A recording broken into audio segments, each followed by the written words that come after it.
At home, we're going to go ahead and go through the Midwest Great Plains video plus notes on Google Classroom for those that are in the class today. If you simply go to Google Classroom, you look at the stream, you can snag these notes right here, and those are the 12 questions that we will be going over today. So this is kind of what you're filling out, so this is what you need to be listening for. Sorry I couldn't get the video to play in other ways, so I thought I would just try it with this screen recording. And I know this class loves the theme music, so we're going to go ahead and play it for you.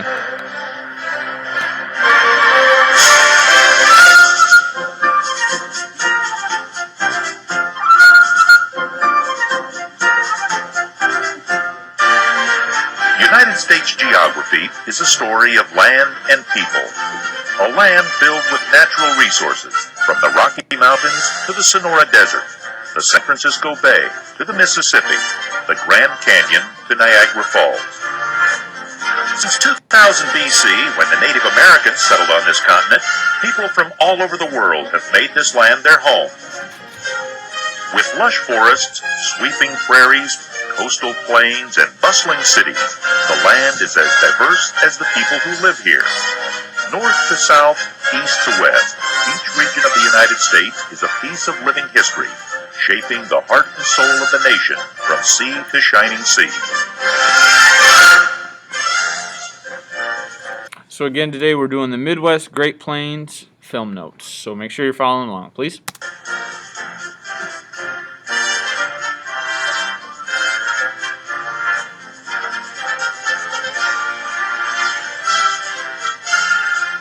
The Midwest and Great Plains region is located in the north-central portion of the country. It's often referred to as the Heartland, not only for its central location, but also because of its great importance in feeding and supplying the needs of the nation.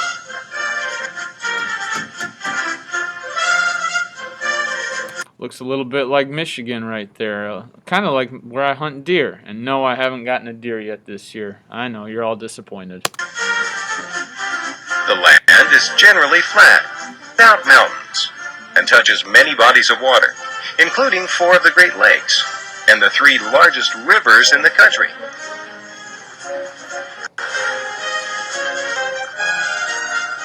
Both agriculture and manufacturing are very important in the Midwest and Great Plains region. Again, don't ever stand in the middle of a road, kids. That's a bad idea. Much of the food that feeds the nation is grown or raised here.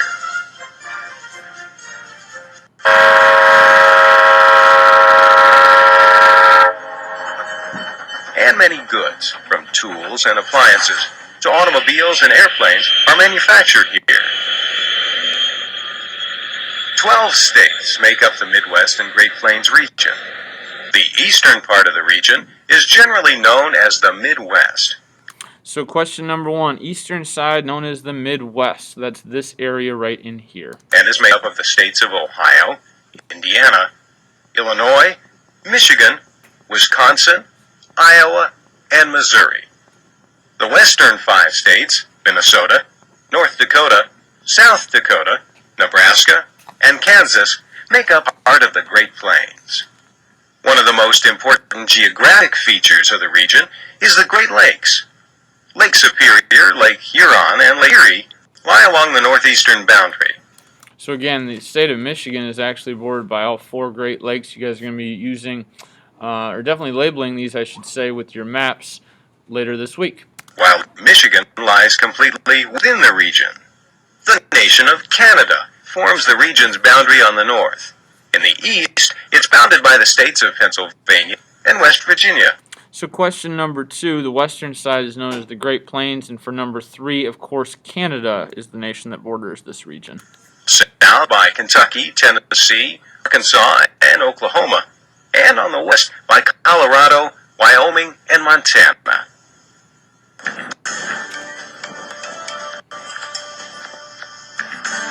Looks a little bit like today's weather, what we woke up to this morning.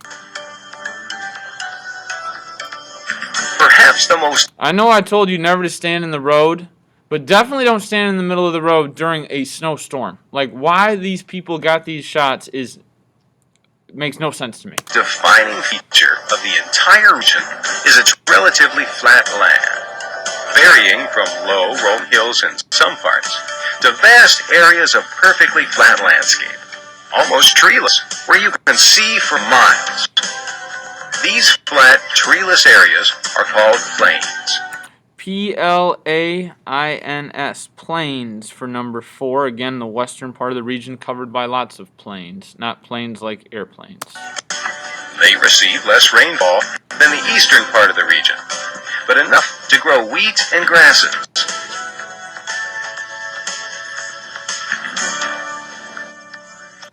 The rest of the region receives adequate rainfall to grow almost any crops. The combination of flat land, rich topsoil, adequate rainfall, and hot temperatures has made agriculture flourish throughout the region. Good transportation routes to the rest of the country meant the nation's heartland would also be the nation's breadbasket. The Midwest and Great Plains region produces most of the nation's corn, wheat, beef, and dairy products. Because of differences in rainfall and climate, each of these products is raised most abundantly in different sections of the region.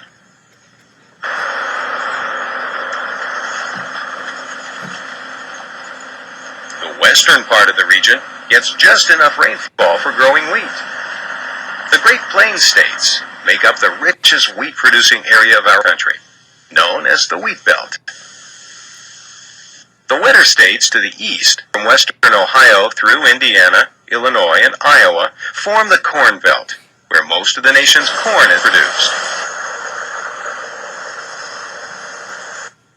The cooler climate and shorter growing season of Michigan, Wisconsin, and Minnesota means wheat and corn don't grow well, but pastures do, and dairy cows flourish here. The area is often called America's Dairy Land because much of the nation's milk, butter, and cheese comes from this dairy belt. Definitely Wisconsin would be the biggest state in terms of their milk production, their cheese production. That's why the Green Bay Packers have their cheese heads, because they are cheese packers. Beef cattle and soybeans are also raised in abundance. Almost all types of farm products, from fruits and vegetables to poultry and livestock, are produced within the region.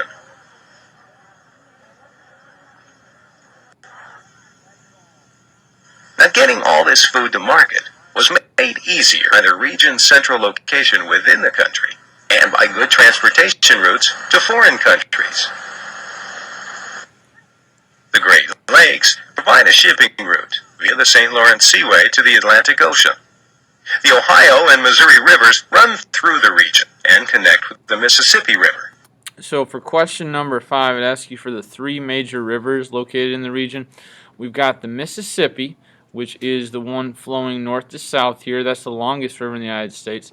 The second longest river is going to be the Missouri, which comes right out all the way out west. We'll be learning more about that in U.S. history class after the first of the year, or actually in December. Actually, we'll talk about that. And then the third longest river in the United States is the Ohio. Right here, where you see the Missouri and Mississippi meet, this is where St. Louis, Missouri, is located. So you'll be labeling those 3 rivers on your maps for Thursday. Which can carry barges of grains and other foods to the Gulf of Mexico. These are the 3 largest rivers in the country, and another of the region's outstanding geographic features. Railroads were easy to build across the region's flat land. Lakes, rivers, and railroads combined to form an excellent transportation network, along which many cities grew up. The largest city and unofficial capital of the region is Chicago. It's located at the southern end of Lake Michigan, where the river system meets the lake. It's the region's primary port for foods and manufactured goods being shipped overseas. Anybody in class here ever been to Chicago? Nobody raising their hand, but I can tell you I have. It's a really cool city. If you guys ever get the chance to go to it again, it's the 3rd biggest city in the United States.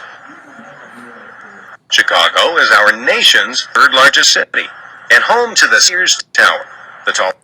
Number 6, they said Sears Tower. I'd like you to write its new name, the Willis Tower. The name was changed recently. Willis is spelled capital W-I-L-L-I-S, the Willis Tower, tallest building in the United States. Tallest building in the country. Wichita, Kansas, grew up in the last century as a shipping point for the beef cattle industry. Cattle were driven up Chisholm Trail to Wichita, where they were shipped on to market on the newly built railroad. Corn and other grains from the region are regularly shipped to Milwaukee and St. Louis, where they're brewed into beer, bottled, and shipped worldwide.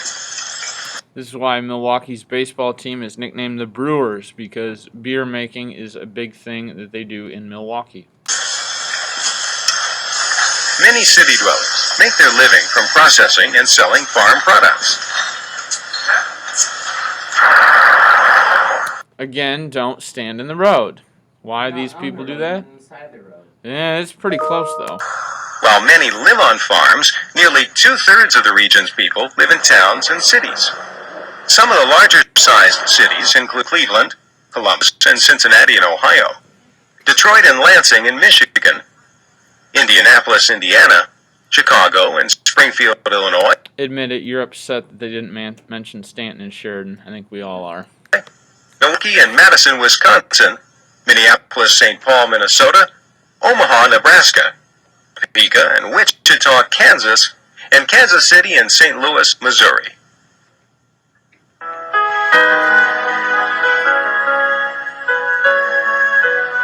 This is the St. Louis Arch that I was telling you about in your notes yesterday.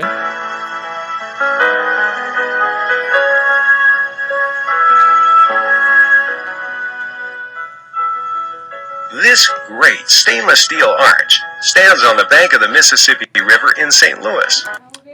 Number 7 is Mississippi River, Mississippi. The longest river in the United States is what this giant structure, the arch, is located. Someone in class just asked, is there an elevator? Yes. Basically, it's an egg-shaped elevator, and it will take you up, and then the observation deck area is basically here through about here, and it's actually like a little hill that you can kind of take pictures on and look out. It's really cool if you guys ever find yourselves in St. Louis. As a monument to the early pioneers who settled the region. Well, the arch was designed, built, and created to serve as a lasting memorial to Thomas Jefferson, to commemorate his purchase of the Louisiana Territory, and to commemorate St. Louis's role as the gateway city to the American West. The region was first explored and claimed by the French. After the Louisiana Purchase in 1803, the entire region became part of the United States, and many people traveled west to settle the land they thought would be empty wilderness.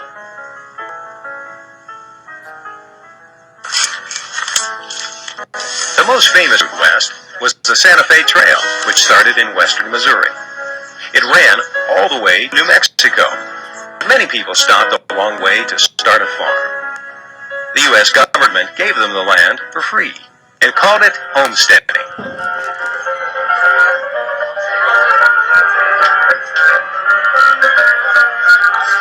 As soon as this was opened up to homesteading, my grandfather homesteaded 120 acres here. This is Fort Larned, built along the trail in Kansas. As it was established in 1859 to protect the mail and the travelers along Santa Fe Trail. Now the settlers needed protection because the land was anything but empty wilderness. It was home to many thousands of Native Americans who had lived across the entire region for hundreds of years.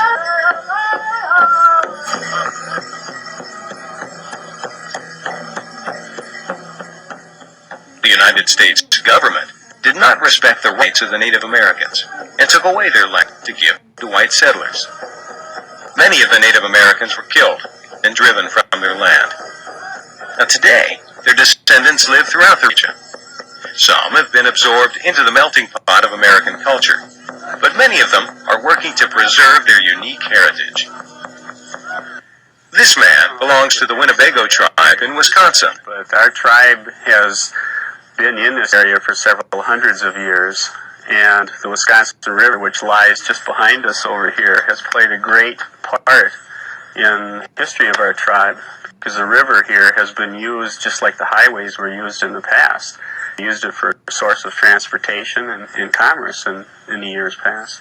We have many villages around this area. Historically, they're documented from an archaeological standpoint. Native Americans are only one of many ethnic groups living in the Midwest and Great Plains region.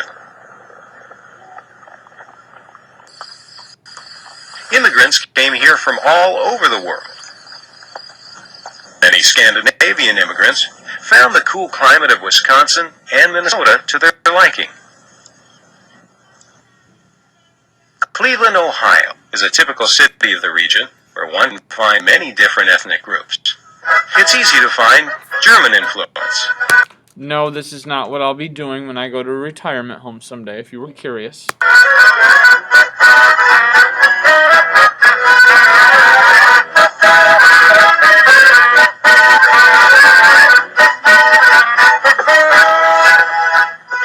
And Italian.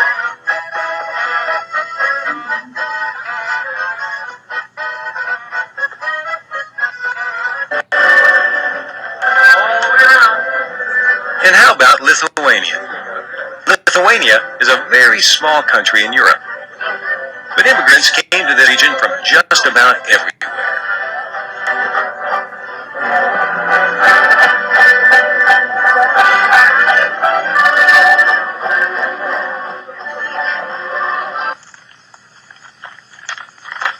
While the early settlers came here mostly to farm, the later immigrants came to the region for a different reason. They came to work in the many new manufacturing and mining industries. A large part of the nation's manufacturing base grew up in the Midwest and Great Plains region, for many of the same reasons that it became the nation's breadbasket. Good transportation routes to the rest of the country, as well as abroad, and plentiful natural resources. For instance, iron can be mined in Minnesota, where 75% of our country's iron supply comes from. Number 8, 75% of our nation's iron supply comes from the state of Minnesota is going to be your answer to number 8. Can be shipped Number 8, 75% is Minnesota. across the Great Lakes to Gary, Indiana, where it's made into steel. Now the steel goes by railroad to nearby Detroit, Michigan. There, it's made into automobiles, ready to ship anywhere in the country, or through the St. Lawrence Seaway to anywhere in the world. The entire process, from mine to finished product, takes place within the Midwest and Great Plains region.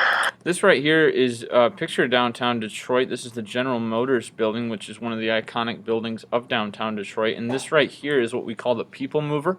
It's a monorail, which basically means it's a smaller train and it takes you throughout the city. If you ever are in Detroit, I would recommend riding it, especially during the day. It's a pretty safe ride and it's pretty neat because it takes you all around the city. Last I knew, I think the rides were only like 50 cents to $1. And so really neat experience if you want to see the downtown area. Many different kinds of products are manufactured here, and many different raw materials are the product of mining throughout the region. In addition to iron, 20 years. coal is an important product of mining. Zinc, copper, lead, uranium, petroleum, and natural gas are produced, along with many other natural resources. Even gold. South Dakota is the nation's second largest producer of gold. The Homesteading mine is very old, and it's the richest gold mine in the United States. I drove into Deadwood to an old hotel on Main. Told the clerk behind the counter. The search for gold fueled much of the westward movement in the last century. Some shut-eye bill said I'll see what I can do. The strangers always. Deadwood, South Dakota became famous for its gunfighters. Seems I barely touched the pillow. On the door. There's.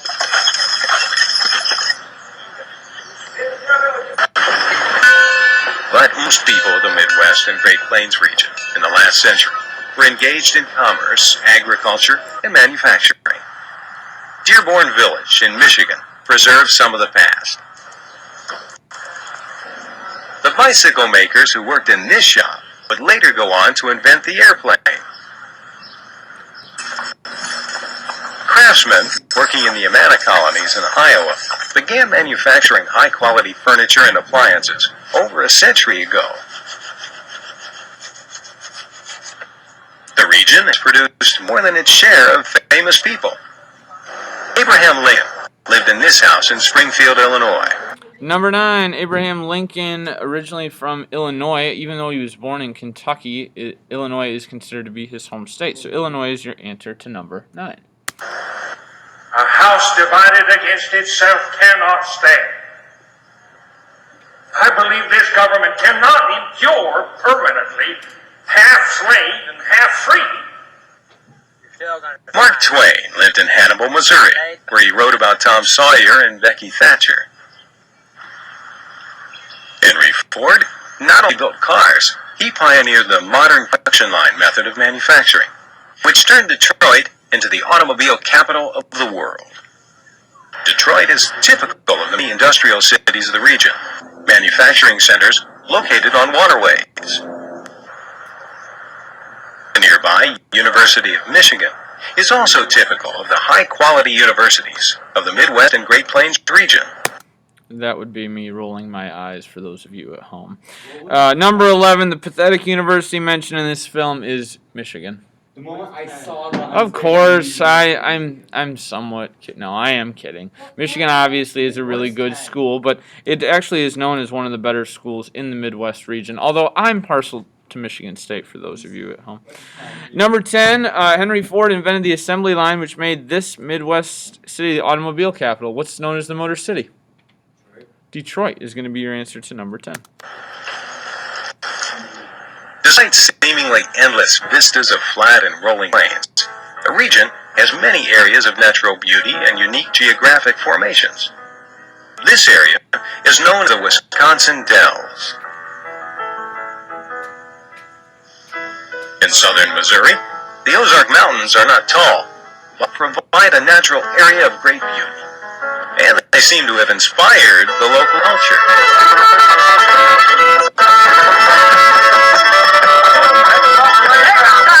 For those of you at home, the 4 guys that I have in here are just jamming to this, so you're aware.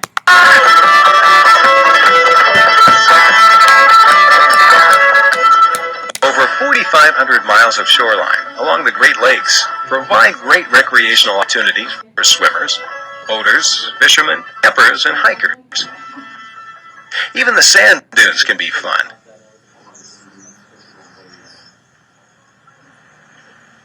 The northern parts of Michigan, Wisconsin, and Minnesota are covered with thousands of small lakes and streams. Canoeists and wilderness campers come from all over the country to enjoy the boundary waters. On the western edge of the region, the foothills of the rocks begin to rise. Black Hills of South Dakota have been the home of many Native American Indians. One sculptor and his family are attempting to honor Native Americans by carving a giant statue of Chief Crazy Horse out of this mountain. Another mountain nearby has already been carved into a monument. Mount Rushmore carries the faces of 4 presidents of the United States. Number 12, the 4 presidents of the United States, former presidents that are on Mount Rushmore. We have George Washington, Thomas Jefferson, Teddy Roosevelt, not Franklin Roosevelt, who was also a president and Teddy's cousin, but it's Teddy that's on Rushmore, and Abraham Lincoln. Can you name them? I just did for you.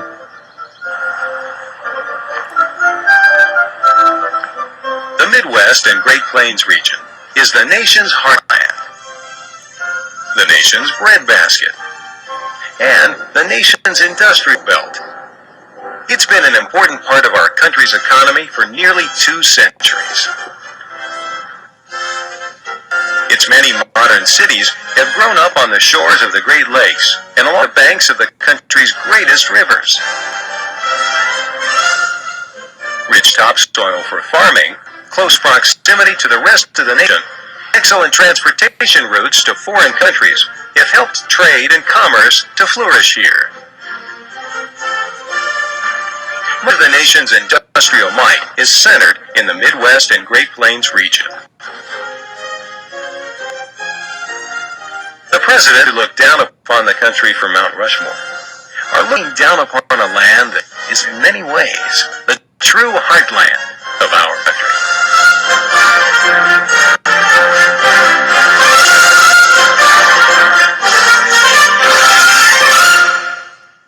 Alright, we'll go ahead and go over the answers really quickly here. Make sure that everybody has this down. Number 1, the eastern side of this region is known as the Midwest. So right in here, you're going to type Midwest. Number 2, western side of this region is known as the Great Plains. Number 3, the country that borders this region is Canada. Number 4, flat and treeless areas are called plains, Plains. Number 5, the 3 major rivers, in fact the 3 longest rivers in the country, are all part of this region. We have the Mississippi, the Missouri, and the Ohio. Again, you'll be labeling those on your maps this Thursday. 6, the tallest building in the United States is located in Chicago. It's called the Willis Tower, W-I-L-L-I-S, the Willis Tower, formerly known as the Sears Tower. Number 7, St. Louis Arch is located next to the Mississippi River, M-I-S-S-I-S-S-I-P-P-I. Number 8, 75% of our nation's iron supply comes from Minnesota. Number 9, Abraham Lincoln's home state is Illinois. Number 10, Henry Ford really develops the assembly line, which made Detroit the automobile capital of the world. Number 11, I'm messing with you guys here. University of Michigan, those who they mentioned. Actually one of the top, if not the top academic school in the Midwest, though it pains me to say that. And last but not least, the 4 United States presidents, George Washington, Thomas Jefferson, Teddy Roosevelt, and Abraham Lincoln. Make sure you all save these notes because you will be needing them for when your quiz comes up on Friday. Those at home, please email me, give me a call, message me, or feel free to jump on the Zoom link if you have questions or need any help. Have a great rest of your day.